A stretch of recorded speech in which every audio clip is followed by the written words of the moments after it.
एक मित्र ने पूछा है कि जो होश के बारे में कहा गया है वो हम अपने कामकाज में, ऑफिस में, दुकान में कार्य करते समय कैसे आचरण में लाएं। होश में रहने पर ध्यान जाए तो काम कैसे हो। काम में होते हुए होश का क्या स्थान और साधना हो सकती है। दो तीन बातें ख्याल में लेनी चाहिए। एक, होश कोई अलग प्रक्रिया नहीं है। आप भोजन कर रहे हैं तो होश कोई अलग प्रक्रिया नहीं है कि भोजन करने में बाधा डाले। जैसे मैं आपसे कहूं कि भोजन करें और दौड़ें, तो दोनों में से एक ही हो सकेगा, दौड़ना या भोजन करना।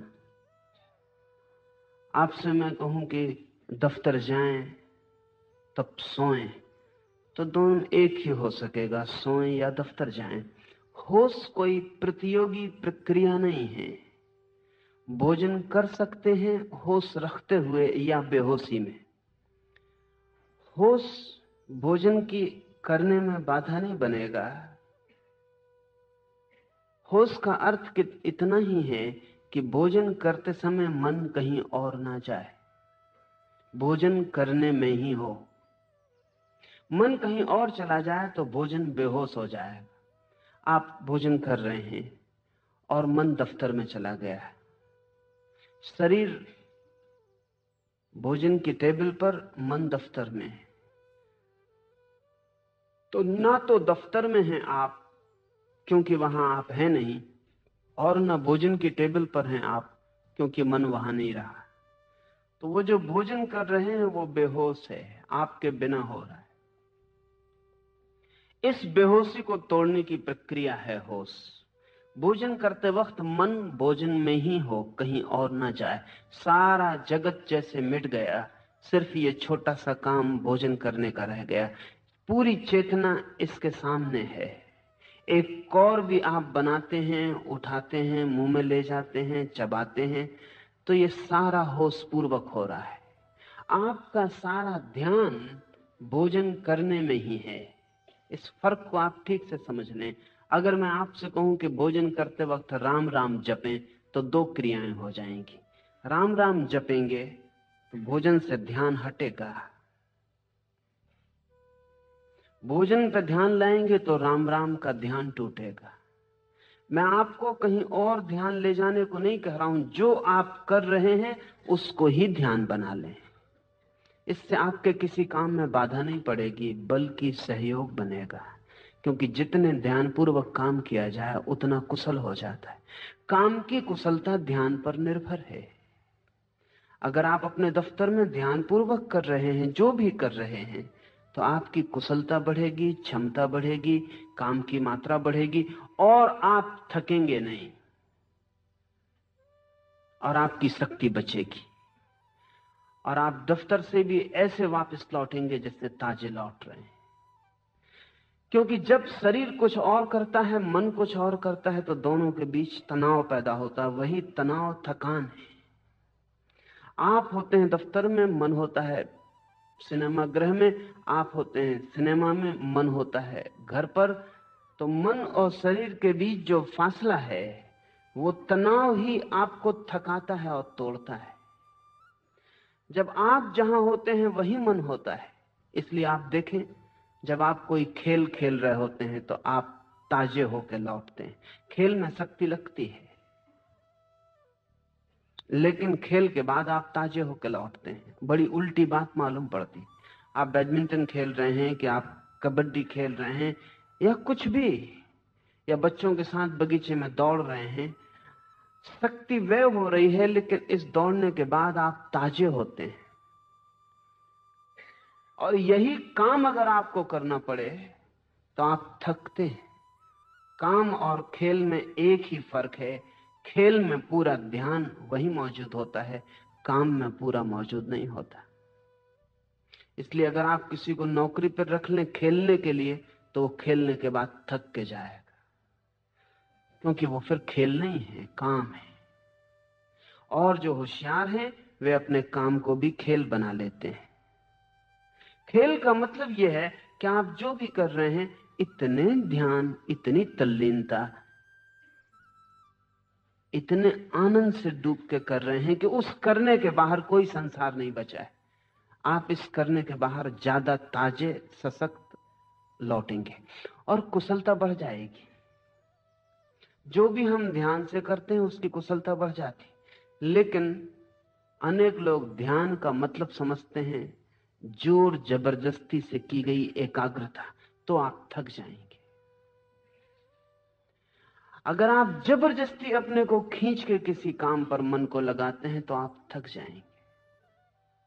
तब तो ये ध्यान भी एक काम हो गया।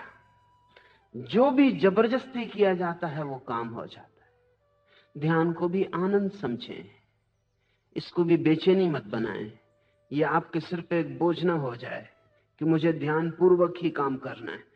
इसको चेष्टा और प्रयत्न का बोझ ना दें, हल्के हल्के इसे विकसित होने दें, इसको सहारा दें।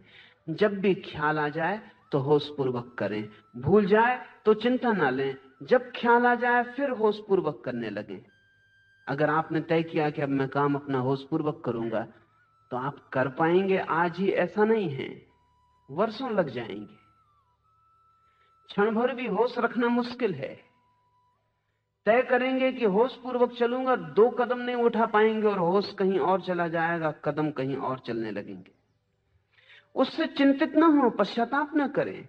लाखों लाखों जीवन की आदत है बेहोशी की, इसलिए दुखी होने का कोई कारण नहीं है। हमने ही साधा है बेहोशी को, इसलिए किससे शिकायत करने जाएं।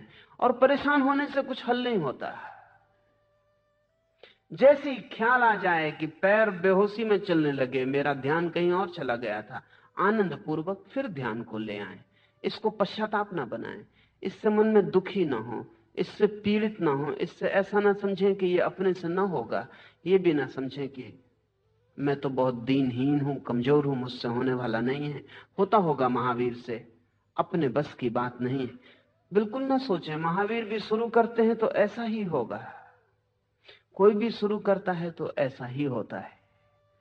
महावीर इस यात्रा का अंत है, प्रारंभ पर वे भी आप जैसे हैं।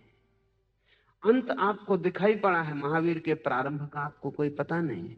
प्रारंभ में सभी के पैर डगमगाते हैं। छोटा बच्चा चलना शुरू करता है, अगर वो आपको देख ले चलता हुआ और सोचे कि ये अपने से ना होगा। आप भी ऐसे ही चले थे, आपने भी ऐसे कदम उठाए थे और गिरे थे, और 2 कदम उठाने के बाद बच्चा फिर चारों हाथ पैर से चलने लगता है सोच के कि ये अपने बस की बात नहीं। यह भूल ही जाता है कि 2 कदम से चलना था, फिर चारों से घिसटने लगता है। ठीक प्रमाद को तोड़ने में भी ऐसा ही होगा। 2 कदम आप होश में चलेंगे, फिर अचानक 4 हाथ पैर से बेहोशी में चलने लगेंगे। जैसे होश आ जाए फिर खड़े हो जाएं। चिंता मत लें इसकी कि बीच में होश क्यों खो गया। इस चिंता में समय और शक्ति खराब ना करें, तत्काल होश को फिर साधने लगे। अगर 24 घंटे में 24 क्षण भी होश सध जाए तो आप महावीर हो जाएंगे। काफी है, इतना भी बहुत है। इससे ज्यादा की आशा मत रखें, अपेक्षा भी मत करें। 24 घंटे में अगर 24 क्षणों को भी होश आ जाए तो बहुत है। धीरे धीरे क्षमता बढ़ती जाएगी। और वो जो बच्चा आज सोच रहा है कि अपने बस के बाहर है 2 पैर से चलना, एक दिन वो 2 पैर से चलेगा और कोई प्रयत्न नहीं करना पड़ेगा, कोई प्रयास नहीं रह जाएगा। तो ये ध्यान रख लें, ध्यान को काम नहीं बना लेना है। नहीं तो बहुत से धार्मिक लोग ध्यान को ऐसा काम बना लेते हैं कि उनके सिर पे पत्थर रखा है।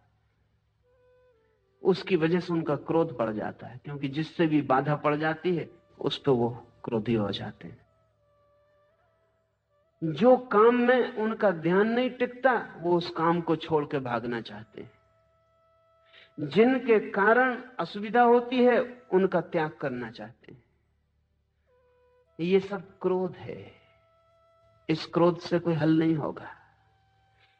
साधक को चाहिए धैर्य, और तब दुकान भी जंगल जैसी सहयोगी हो जाती। साधक को चाहिए अनंत प्रतीक्षा, और तब घर भी किसी भी आश्रम से महत्वपूर्ण हो जाता है।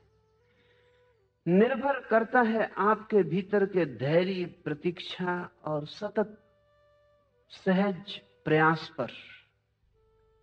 प्रयास तो करना ही होगा, लेकिन उस प्रयास को एक बोझिलता जो बनाएगा वो हार जाएगा।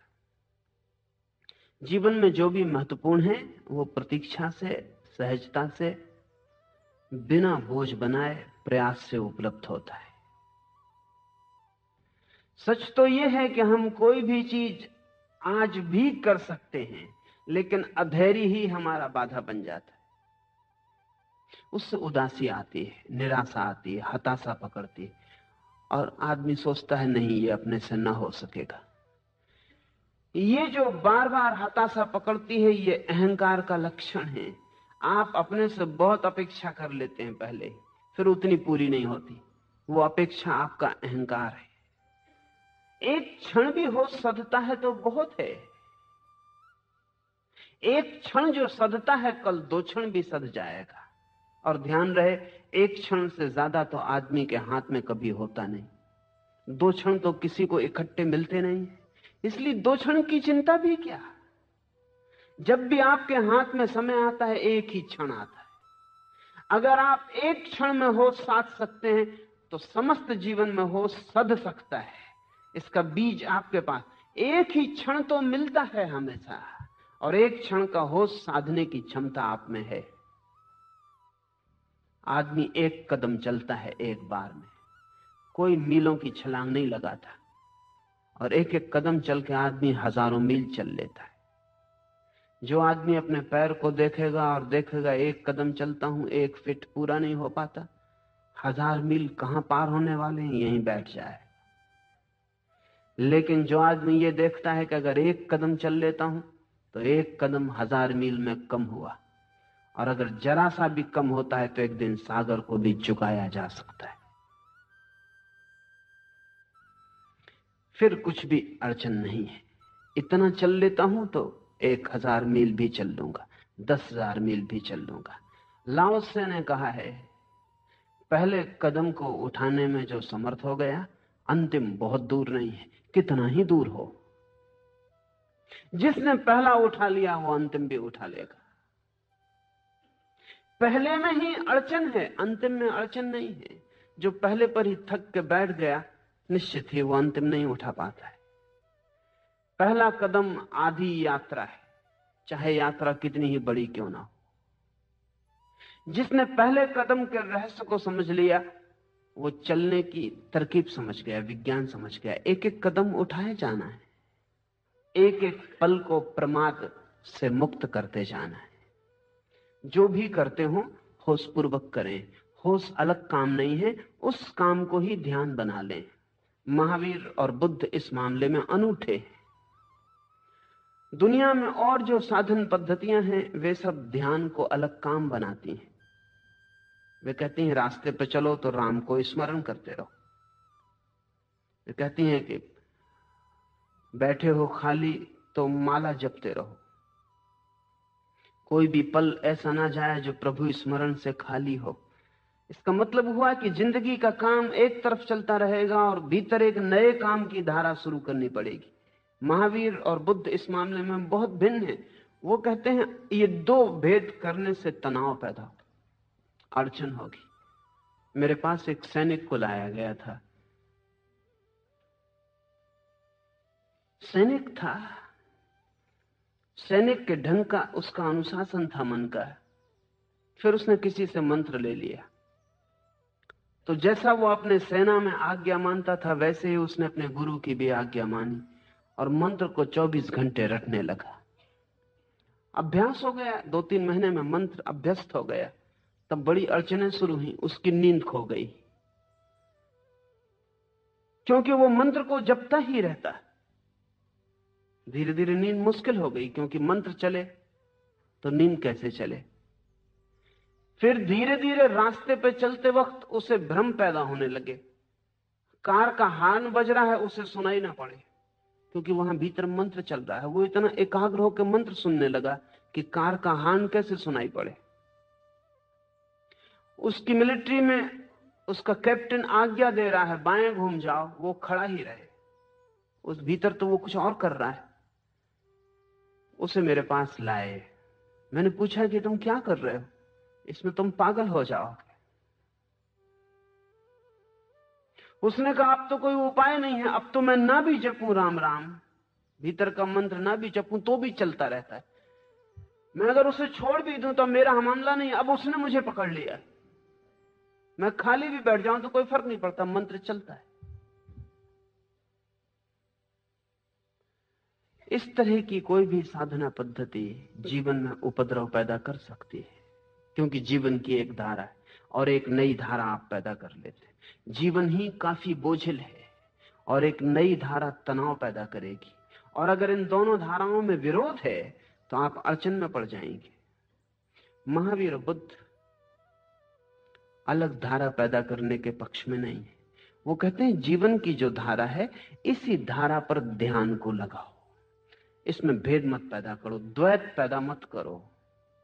ध्यान ही चाहिए ना, तो राम राम पर ध्यान रखते हो, क्या सवाल हुआ? श्वास चलती इसी पर ध्यान रख लो।